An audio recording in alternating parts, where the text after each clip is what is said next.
ಮಾತೃದೇವೋ ಭವ, ಪಿತೃದೇವೋ ಭವ. ಚಿರಂಜೀವ. ನನ್ನಲ್ಲಿಗೆ ಬರಮಾಡಿಕೊಂಡ ಕಾರಣವೇನು ತಂದೆಯೇ?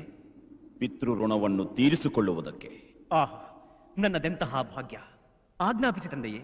ಸಪ್ತ ಸಾಗರಗಳನ್ನೇ ತಂದು ನಿಮ್ಮ ಪಾದ ಪದ್ಮಗಳಿಗೆ ಅಭಿಷೇಕ ಮಾಡಿಸಲೆ, ನವಗ್ರಹಗಳನ್ನೇ ಬರಮಾಡಿಸಿ ನಿಮ್ಮ ಸೇವೆ ಮಾಡಿಸಲೆ. ಆಜ್ಞಾಪಿಸಿ ತಂದೆಯೇ, ಆಜ್ಞಾಪಿಸಿ. ತಂದೆಯೇ, ನಿಮ್ಮ ಪ್ರಬಲಾಶೀರ್ವಾದ ಬಲಸಂಪನ್ನನಾದ ಈ ರಾಮನು ಪ್ರಚಂಡ ತಪವನ್ನಾಚರಿಸಿ ಆ ಪರಶುವನನ್ನೇ ಮೆಚ್ಚಿಸಿ ಈ ಪಾವನ ಪರಮೋತ್ಕೃಷ್ಟ ಪರಶುವನ್ನು ವರವನ್ನಾಗಿ ಪಡೆದು ಪರಶುರಾಮನಾಗಿ ನಿಮ್ಮ ಮುಂದೆ ನಿಂತಿದ್ದಾನೆ. ಆಜ್ಞಾಪಿಸಿ ತಂದೆಯೇ, ಮರುಕ್ಷಣವೇ ಆ ಕಾರ್ಯ ಕೈಗೂಡುತ್ತದೆ.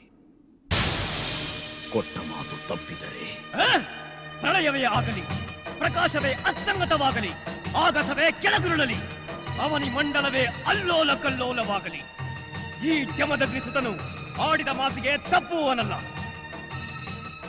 ಸಕಲ ಮಾತಾ ಶಿರೋಮಣಿ, ಮಮತಾನುರಾಗಿಣಿ, ಮಹಾಮಂಗಳ ಸ್ವರೂಪಿಣಿಯಾದ ನನ್ನ ಮಾತೃದೇವಿಯ ಮೇಲಾಣೆ. ಆಜ್ಞಾಪಿಸು ತಂದೆ. ಮರು ಮಾತನಾಡದೆ ಕತ್ತರಿಸು ನಿನ್ನ ಹೆತ್ತ ತಾಯಿಯ ಶಿರವ.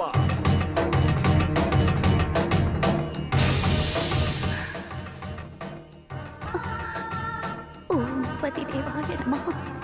ಮಾತೃದೇವೋ ಪಿತೃದೇವೋ ಭವ. ಓಂ ಪತಿದೇವಾಯ ನಮಃ.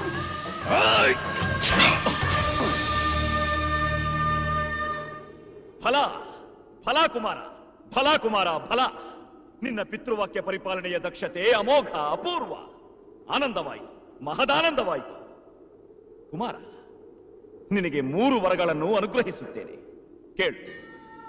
ತಂದೆಯೇ, ನವಮಾಸಗಳು ತನ್ನ ಗರ್ಭದಲ್ಲಿ ಹೊತ್ತು ಹೆತ್ತು ಸಾಕಿ ಸಲುಹಿದ ಪ್ರತ್ಯಕ್ಷ ದೇವತೆ ನನ್ನೀ ಮಾತೆ.